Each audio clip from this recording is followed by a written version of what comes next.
আমার খুব কষ্ট হয় আপু, আমার খুব কষ্ট হয়। আছি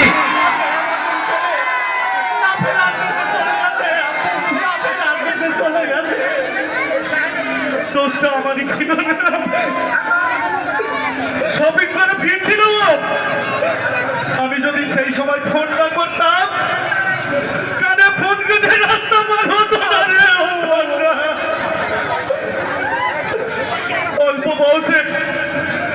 অল্প বয়সে মা বাবাকে হারিয়েছি আপু, পড়াশোনা তেমন একটা করতে পারিনি, পড়াশোনা করা হয়নি, খুব কষ্টে বেড়ে উঠেছি।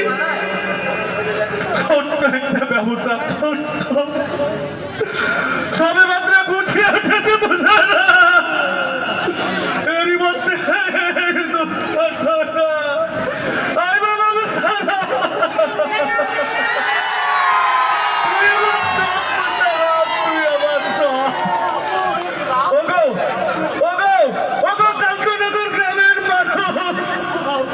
আমার এই মহারা সন্তানকে স্পর্শ করছি, আমার স্ত্রীর মায়াকে টিকিয়ে রাখতে আমি দ্বিতীয়বার ঘর করবো না, দ্বিতীয়বার ঘর করবো না, দ্বিতীয়বার ঘর করবো না, দ্বিতীয়বার ঘর করবো না।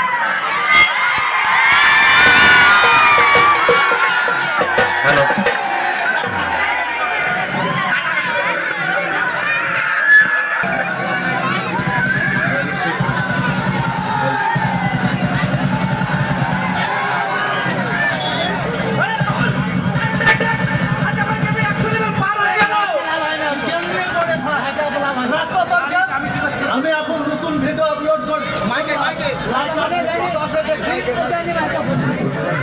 ভাই ভাই দেখো সাইডে দাঁড়া, আমার নতুন রিলস করার জায়গা লাগবে।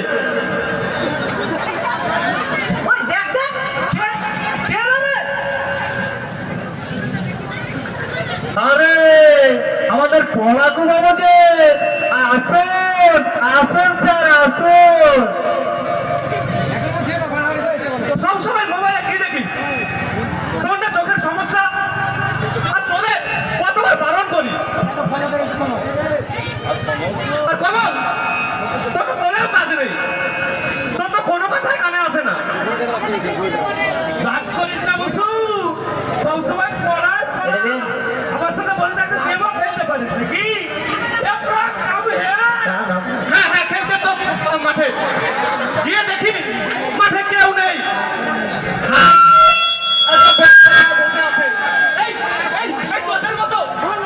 তোদের মতো ডিজিটাল ক্রিয়েটারদের জন্যই আজকালকার এই খেলাধুলা সব উচ্ছন্ন হয়ে গেল।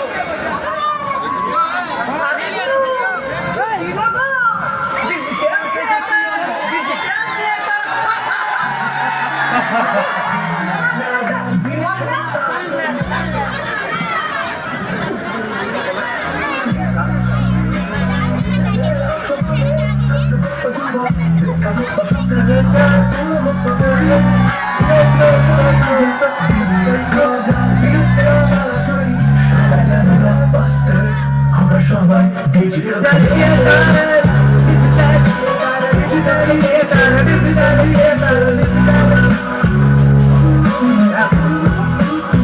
কারো কাছে সবসময়, কারো কাছে হবি, কেউ আবার টাইম পাস, কেউ বা প্রফেশনাল, কারো কাছে অ্যাডিকশন, কারো আছে মিশন, হবেই হবে সে ডিজিটাল। কারো কাছে সব মানি, কারো কাছে হবি, কেউ আবার টাইম পাস, কেউ বা প্রফেশনাল, কারো কাছে অ্যাডিকশন, কারো আছে মিশন, হবেই হবে সে ডিজিটাল ক্রিয়েটর। আমরা সবাই ডিজিটাল ক্রিয়েটর।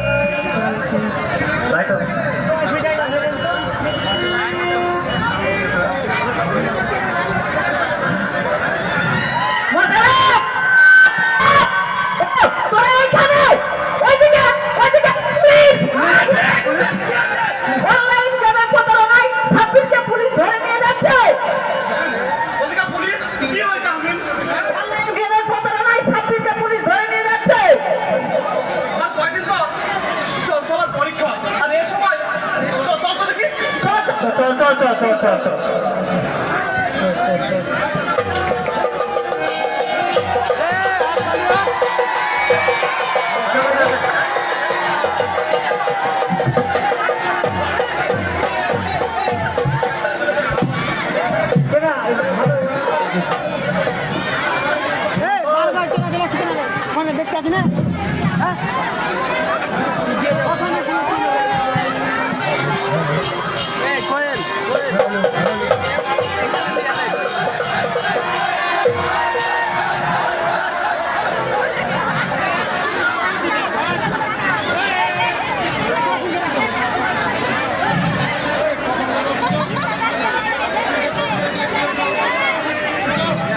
অনলাইন মোবাইলের দিকে তাকিয়ে থাকে, যে কারণে চোখের সাথে সাথে প্রভাব পড়েছে।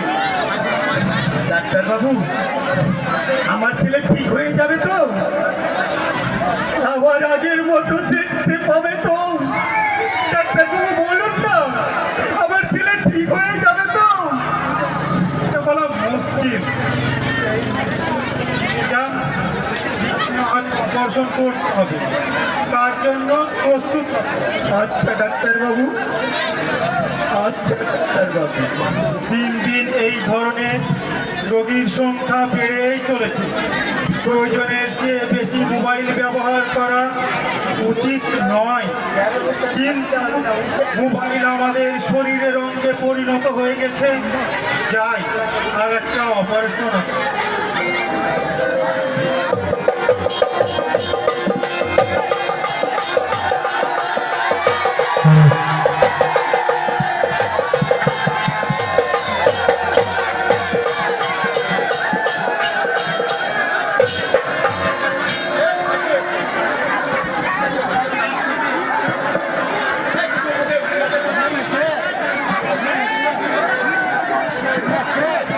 হ্যালো,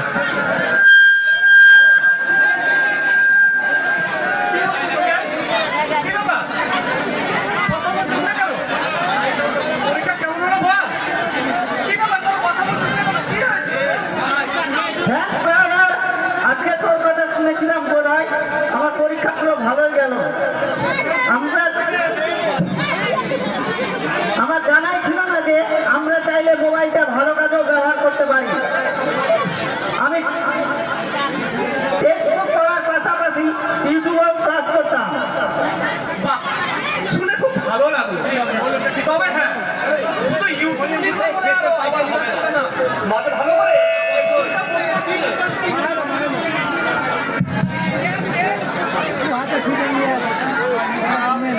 ভাই আমায় ক্ষমা করে দিন, একে কত কিছুই না বলেছি। আমার পরীক্ষায় একদম ভালো হয়নি রে ভাই।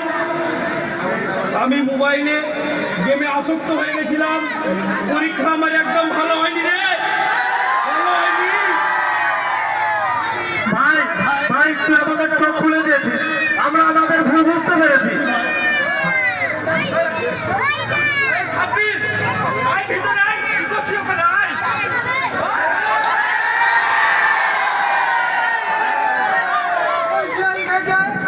সোজা এখানে চলে এলাম।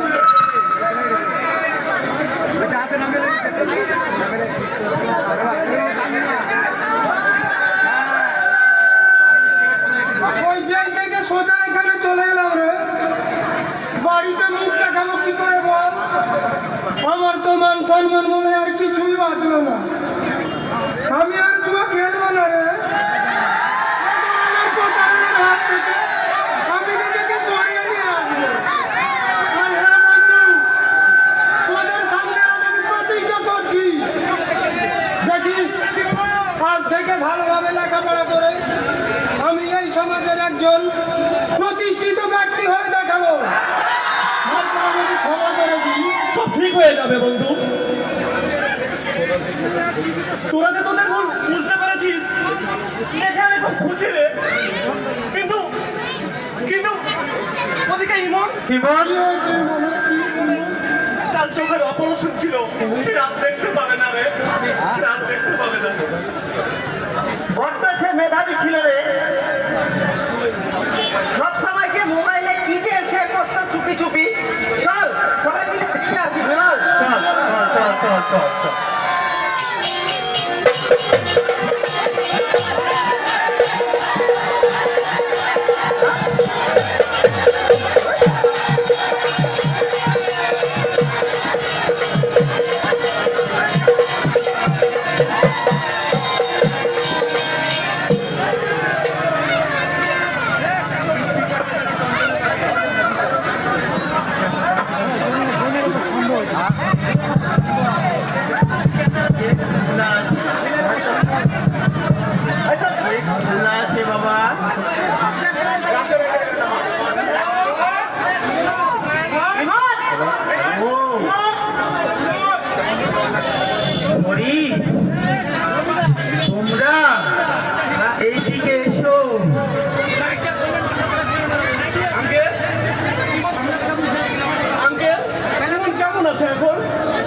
তো সবই শুনেছিল।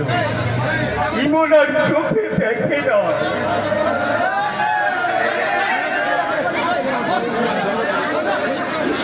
তোমরা গল্প করো বাবা, আমার একটু কাজ আছে, আমি একটু বাইরে যাব। তোমরা গল্প করো, তোমরা গল্প।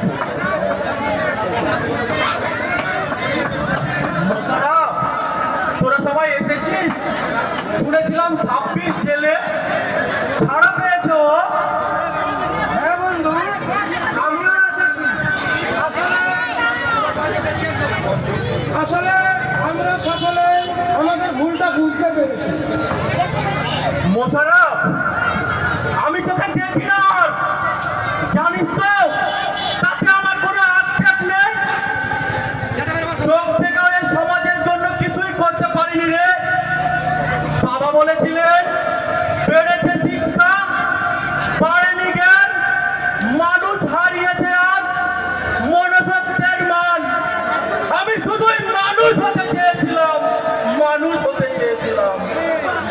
এই সমাজ হিংসার ক্ষণিকের জীবনে সম্পদের স্তূপ জমানোর কাজে লিপ্ত।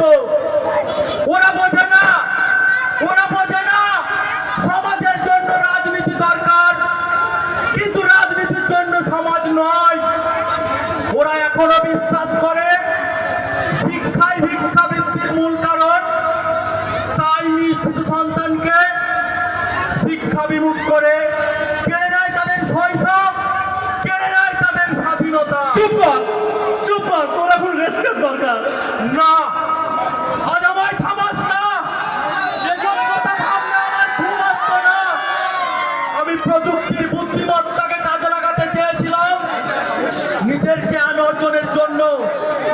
দিন রাত মোবাইলে মুখ গুজে গুগল, ইউটিউব, উইকিপিডিয়া থেকে তথ্য সংগ্রহ করে গোটা বিশ্বকে জানতে চেয়েছিলাম, করতে চেয়েছিলাম গোটা বিশ্বকে হাতের মুঠোয়। ভুলে গেছিলাম আমি প্রযুক্তি আমাদের হাতিয়ার, কিন্তু সম্পূর্ণ প্রযুক্তি নির্ভর জীবন আমাদের মৃত্যুর দিকে ঠেলে দেয়।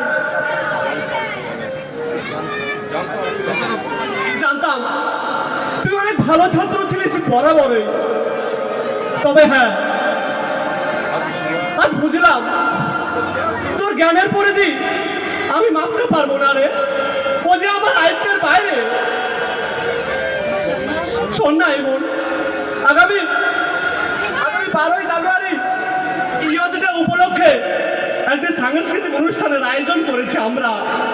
সেখানে যে তোকে থাকতে হবে ইমন। তাই নাকি? এই সব তো এখন দিন দিন হারিয়েই যাচ্ছে রে। এই মোশাররফ, শোন না, আমার এই ডায়েরিটা তুই রাখ, এটা আমার আর কোনো কাজে আসবে না রে। এখানে অনেক তথ্য আছে যা তোদের অনেক কাজে আসবে। আর হ্যাঁ, একটা আবদার বলতে পারিস, চোখ থাকতে তো সমাজের জন্য কিছুই করতে পারিনি, কান ঠিক থাকতে থাকতে আমার দেওয়া বার্তা এই সমাজকে শুনিয়ে যেতে চাই।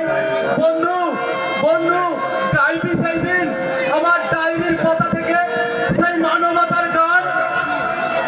আচ্ছা বেশ, তুই এখন রেস্ট কর, দেখা হবে আগামী 12ই জানুয়ারি।